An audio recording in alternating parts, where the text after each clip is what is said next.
Alguns dos outros eram o foco na palavra e ensino. Jesus, ele fala em João capítulo 8, ele fala assim, que sobre o fato que eu vou parafrasear, que o seu discípulo de verdade permanece na sua palavra. Ele fala sobre o foco em permanecer na palavra se você é discípulo de verdade. E parece que a igreja hoje colocou o lance de ensino para algo secundário. Na igreja neotestamentária e no Novo Testamento, você vai ver que quando reunia a igreja como corpo, e quando se cita sobre palavras sendo ministradas, sempre dá a entender que estavam ensinando a palavra para o povo. Justino Mártir, ele descreve bastante sobre como era a vida da igreja primitiva no segundo século, pouco mais de 100 anos depois de Cristo. E ele fala sobre questão que todo mundo reunia para ter ensino da palavra pelo o líder da igreja local. Então, o foco era ensinar. Hoje, nós, quando reunimos como igreja, nosso foco é pregação.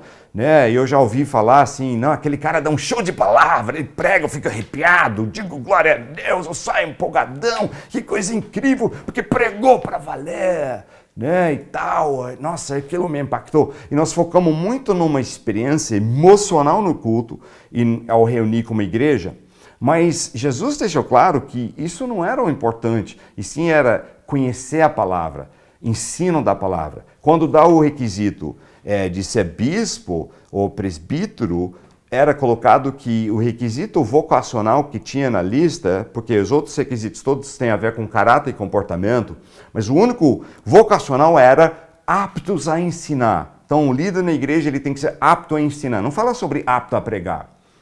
E parece que hoje o lance todo é apto a pregar, tem que pregar para valer, e saber fazer, saber tocar, saber emocionar. E na igreja neotestamentária, o foco era ensino da palavra, conhecer a palavra, e algo que falta profundamente no nosso meio hoje. Outra coisa que era muito importante na igreja neotestamentária era a questão de amar as pessoas e restaurar as pessoas. E por algum motivo, a igreja de hoje em dia parece que mudou o foco. E assim, a gente fala sobre amor o tempo todo, mas parece que é mais demagogia do que um fato real. Tanto que a igreja tem a reputação, dizem que é o único exército que mata seus feridos.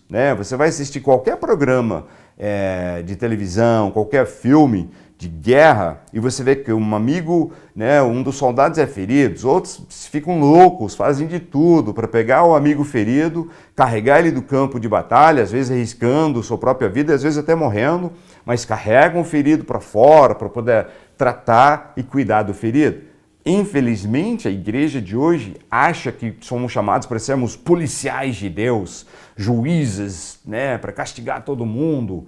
E não era assim a visão no Novo Testamento e na igreja neotestamentária. A visão deles era amar as pessoas. Jesus falou que um novo mandamento vos dou, que ameis uns aos outros como eu vos amei, e assim saberão que são meus discípulos se amar uns aos outros como eu os amei. Isso em João capítulo 13, 34 e 35. Então, a visão da igreja neotestamentária era amar as pessoas, restaurar as pessoas. E eu vou, em outro programa, ensinar isso mais e falar mais desse assunto. Mas uma das outras coisas era um negócio que, na realidade, é uma palavra do grego, mas é que eu vou usar do grego porque não tem uma palavra só no português que explica o que era. E era um lance chamado koinonia. Você vai ver no livro de Atos que eles falam a respeito da igreja estar toda unida, compartilhar e comer pão juntos, estarem juntos nas casas, e o termo que é usado é que eles tinham koinonia. Koinonia é de uma palavra grega que significa ter tudo em comum. E a visão era, em ter koinonia, que o corpo de Cristo e a igreja, ela tinha um chamado a gente compartilhar, abrir as casas da gente, compartilhar nossas vidas e tudo um com o outro. E é algo profundo isso quando nós praticamos. Outra questão da igreja neotestamentária, que eles entendiam claramente que cada um era o templo do Espírito Santo.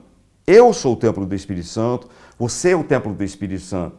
Parece que nós confundimos isso demais na igreja de hoje, tanto que nós chamamos o prédio da igreja de templo, falamos que tem um altar lá, mesmo a palavra tendo dito que o altar na nova aliança é a cruz do Calvário, onde uma vez por todos Cristo foi sacrificado e agora não tem que ter mais sacrifícios, e se não tem que ter mais sacrifícios, não precisa mais altar, porque o altar era o lugar na velha aliança onde se matava animais e fazia o holocausto deles para sacrificar a Deus. Esse era o altar. Mas hoje na igreja nós temos um espaço lá na frente que nós chamamos do altar, nós tratamos o prédio de templo e assim em diante. Depois eu vou ter um programa que eu vou te ensinar e explicar sobre isso. É eletrizante, poderoso, as coisas que Deus vai falar com vocês sobre esse assunto.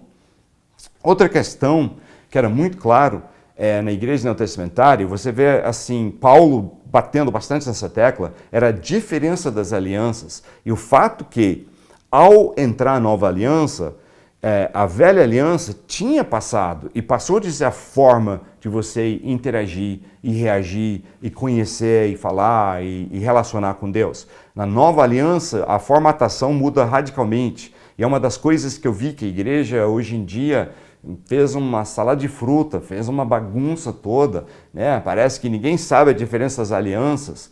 Você vai falar desse assunto com até seminaristas, até pastores, qual a diferença das alianças? E eu vou te ser bem sincero, para lá de constrangedor e até assustador ver as respostas. As pessoas parecem que não conhecem a palavra, não entendem a diferença das alianças, mas ao entender o que é nova aliança e como interagir com Deus na nova aliança, você libera um novo nível de comunhão com Deus, poder do Espírito Santo e mover de Deus na sua vida. Então, algo imprescindível que cada um de nós entendemos. E a igreja de hoje parece que não entendeu bem isso, mas a igreja neotestamentária e o Novo Testamento é muito claro sobre o assunto. Depois você tem uma outra questão, que nós criamos um sistema onde tem clero e leigos, né? Onde uns têm um chamado para buscar a Deus de verdade, e os outros não, são leigos e nós temos que ficar ali só dizendo amém e precisando do clero, que na realidade estamos tratando como se fosse um sacerdote do Velho Testamento, e ele tem que fazer a intermediação entre a gente e Deus, sendo que o Novo Testamento é hiper claro em dizer que só tem um mediador entre Deus e o homem, chama-se Jesus Cristo. E não é um pastor, não é um bispo, não é nem um clero que tem que fazer meio de campo entre você e Deus. Tem um papel para anciãos, presbíteros, bispos na igreja, mas não é em fazer mediação entre você e Deus, e nós perdemos isso. É uma das coisas que eu vou ensinar. Enfim, assim, as coisas que Deus tem falado comigo têm sido revolucionários, impactantes, e eu acredito que ao entender mais essa linha de ensinamento, essa visão, vai transformar nossa sociedade, nossa geração e trazer impacto. Mas eu vou mais longe, eu digo que está na hora da igreja ter uma reforma profunda, aquela reforma que taca paredes no chão para todo lado e dá uma nivelada em um monte de coisa e dá uma reconstruída, mantendo o alicerce, que é Jesus sempre em sua palavra, mas está na hora de mudar um monte de coisa na igreja, não com uma nova doutrina, Deus não me falou de uma nova doutrina, mas está na hora da gente voltar à verdade, voltar às escrituras, e não essa linha onde um monte das coisas feitas na igreja são baseadas em tradições dos homens, são baseadas em opiniões e coisas dessa forma. Então, eu quero deixar com você essa palavra, né? E eu quero te desafiar a estar comigo e acompanhando o ensinamento